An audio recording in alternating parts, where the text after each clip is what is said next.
Idul Adha, menyembelih hewan atau binatang ternak, yaitu kambing atau domba, sapi, dan unta. Ada 3 hewan yang disembelih untuk dikurbankan. Nah, aku mulai nyembelih sapi, nyembelih wedhus, unta mulai nyembelih titik di sana. Nah, ini kurban hewan. Nah, nyembelih titik belum bisa dikatakan sebagai kurban. Berarti aku mulai kurban unta, sapi, wedhus, nek titik ya tetap ora disebut sebagai kurban, berarti aku kurban perasaan. Gitu ya Bapak Ibu ya. Nah, istilahnya adalah kurban atau udhiyah. Sedangkan menurut syar'i, menurut syariat, menurut istilah, kurban adalah hewan ternak yang disembelih pada hari nahar. Hari nahar itu hari Idul Adha dan hari-hari tasyrik dalam rangka apa? Taqarruban ila Allah. Dalam rangka mendekatkan diri kepada mergo yang senang. Nyembelih sapi di hari Idul Adha niatnya bukan untuk mendekatkan diri kepada Allah, tapi niatnya aku nyembelih sapi arep matur. Nah, ini beda, gitu. Itu boleh Pak, nyembelih sapi kan bermantu itu boleh. Nyembelih sapi kan memperingati kematian orang itu boleh. Maka beda-beda, tergantung niatnya. Kalau niatnya itu takarruf, mendekatkan diri kepada Allah pada hari Idul Adha, inilah yang disebut dengan ibadah kurban. Jadi tergantung niatnya. Nanti akan kita bahas apakah hukumnya meniatkan menyembelih hewan kurban yang tidak diniatkan kepada selain Allah.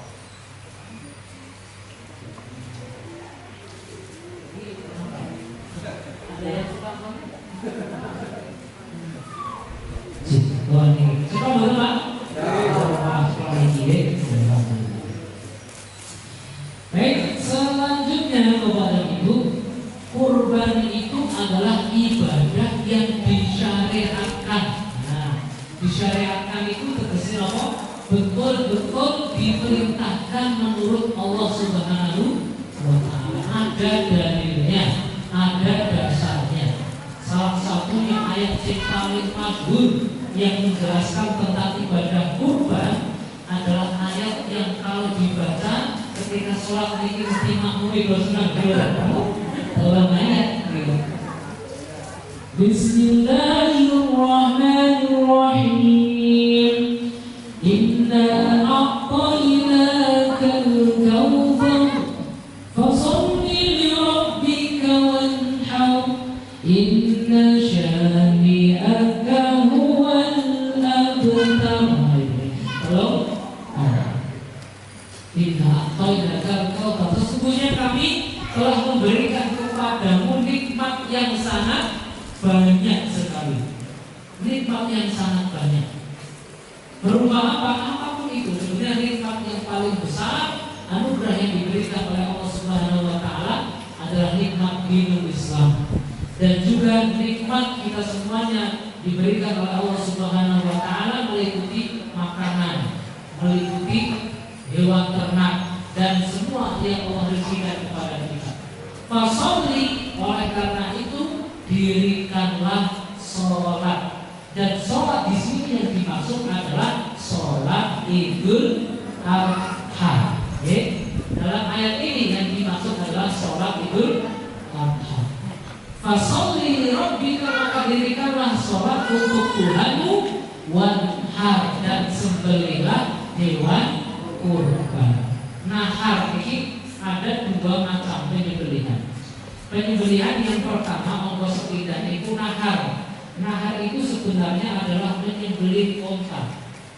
Menyembelih onta kalau menyembelih sapi beda. Menyembelih sapi dituroke kemudian menggelatih gitu. Atau bolong atau kemudian itu. Kalau menyembelih onta berdiri kan, diingat atau didudukkan, diikat kakinya satu, tetap berdiri, kemudian ditusuk. Sudah teman-teman ditusuk. Kalau sapi itu di bagian paling dekat dengan kepala, gitu, di bawah manik-manik, manik-manik itu bahasa Inggris gitu. Nek coro lagi no.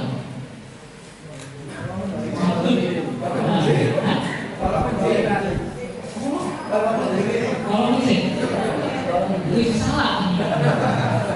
Di sini di bawah ini. Nah, di sini. Tapi kalau otak kan kayaknya loh, maka paling dekat dengan dadanya. Oke, leher yang dekat dengan dada di sini. Otak kan doanya modern. Ini belajar nggak di sini, tapi di sini ditusukkan atau digantol. Namanya nahar. Bahwa saya dulu sama teman-temanku pengennya cita-cita korban terus biasa. Korban kota gimana? Ya ngomong sapi gimana? Yuk tahun ini korban kota itu tak cek harganya itu ternyata 35 juta, murah. Ini bukan larang soalnya diturun 10 gitu. Ternyata transportnya dari Arab Saudi menuju ke sini itu 1 juta. Larang transport itu lagi. Terus enten senyeltik. Ini awake dhewe nembung ning gembira lomo. Ada gembira ana kota ya, sekali-kali diguleng kota gitu. Biar korban malah pamer sana itu. Bukan kira kalau malah korban kota diriak gitu. Akhirnya ora sido gitu. Akhirnya berangkat gitu. Alhamdulillah, mungkin bisa korban kita. Nah, nahar namanya ini menyembelih apa? Unta. Kalau menyembelih sapi atau kambing itu namanya ad-dzabhu, dabah. Ya. Maka dalam sejarah kurban disyariatkan itu Ibrahim diperintahkan menyembelih siapa? Ismail. Ini arafil manami anni azbahuka. Azbah bukan anharuka, tapi azbah, menyembelih ya. Dabah sama nahar itu berbeda. Nah, menyembelih di sini adalah menyembelih hewan kurban pada hari Idul Adha. Inilah yang mendasari disyariatkannya kurban. Jadi kurban itu langsung perintahin saking Gusti Allah. Perintahnya langsung dari Allah Subhanahu wa Ta'ala. Ini sing ngomong kudu Pak Lurah udah. Kudu Pak Jokowi ya. Sing perintah itu langsung Gusti Allah. Nah, disyariatkannya kurban ini tadi ya. Kemudian terdapat hadis juga riwayat dari Anas bin Malik, Rasulullah SAW berkurban dengan 2 ekor kambing kibas putih yang telah tumbuh tanduknya. Anas berkata, aku melihat beliau menyembelih 2 ekor kambing tersebut dengan tangan beliau sendiri. Nanti menyembelih dengan tangan sendiri itu menjadi sebuah sunnah. Oke? Jadi bapak-bapak nih nonton terus dibeleh dewe di masjid iki sunnah Pak ya. Nek wani namanya udah. Nek wani itu saya nonton sapi dijagal bareng-bareng, kemudian sohibul korbannya nyembelih ya. Bismillahirrahmanirrahim. Allahumma hadza minka wa laka. Allahumma taqabbal min siapa disebutkan. Taqabbal ini itu dari saya. Taqabbal min siapa nek? Wong iki disebutkan ya. Allahumma taqabbal min Bapak Paijo, Bapak Mahmud, Bapak Paimin, dan disebutkan sebenarnya 7 orang. Nah, kalau berani ini di sebelah, mana orang yang cukup mungkin kawan latih bola dari pulau Isan, tak punya orang mani, bukan nama. Tapi paling bagus itu di sebelah yang orang yang bersangkutan supaya lebih kerasa ya. Ini benar-benar saya berkorban sapi, saya benar-benar mengorbankan kambing. Kalau tidak bisa melihat sendiri, ibu-ibu bapak-bapak minimal menyaksikan hewan kurban itu. Aku tak cukup nonton bayar, aku terlatih wis kering, tidak apa-apa. Cukup menyaksikan sambil merenungkan, ya kan? Ini adalah persembahan kurban saya atas nama saya dan keluarga saya. Nah seperti itu. Jadi minimal menyaksikan. Maka ya bapak ya, ibu boleh menyaksikan nggak? Boleh. Ya karena ini adalah syiar ibadah kurban. Lalu keutamaannya apa? Salah satu keutamaan ibadah kurban adalah bahwa kurban itu mengikuti ajaran Nabi kita Nabi Muhammad Sallallahu Alaihi Wasallam. Ini keutamaannya. Selanjutnya,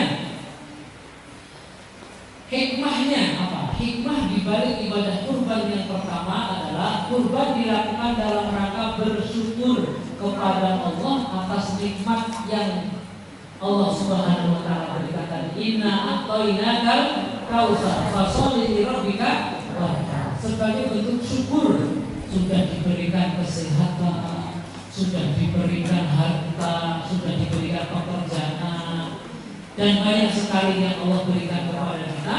Maka sebagai ungkapan syukur kita kepada Allah, nek datang waktu berkurban, datang bulan Zulhijjah, bentuk syukur kita itu adalah dengan mempersembahkan hewan kurban kepada Allah. Maksud Bapak Ibu ya? Jadi sebagai bentuk rasa syukur. Apakah syukur itu kudu kurban yujane boten? Tapi sebaik-baik syukur pada bulan Zulhijjah itu adalah dengan menyembelih hewan kurban. Meskipun kurban itu kan harganya cuma kurang 3 juta misalkan. Wah, aku sedekah 5 juta bulan ini. Bukankah lebih baik daripada kurban? Tidak, Bapak Ibu. Karena ibadah yang paling baik di bulan Zulhijjah tetap yang namanya kurban. Nek boten sampai kaji, ibadah yang paling baik di bulan Zulhijjah ini adalah berkurban. Meskipun sedekah lebih besar dari itu, ibadah yang terbaik tetap ibadah kurban. Maka Bapak Ibu ya, jadi cara mensyukuri nikmat di bulan Zulhijjah ini adalah dengan cara berkurban. Apa baik? Kurban dilaksanakan untuk menghidupkan ajaran Nabi Ibrahim Khalilullah. Mungkin tak cerita kerong di orang rampung kisahnya Nabi Ibrahim. Secara singkat bahwa jadi kurban itu adalah termasuk memperingati atau menghidupkan ajaran Nabi Ibrahim yang waktu itu diperintahkan untuk menyembelih siapa? Anaknya Ismail.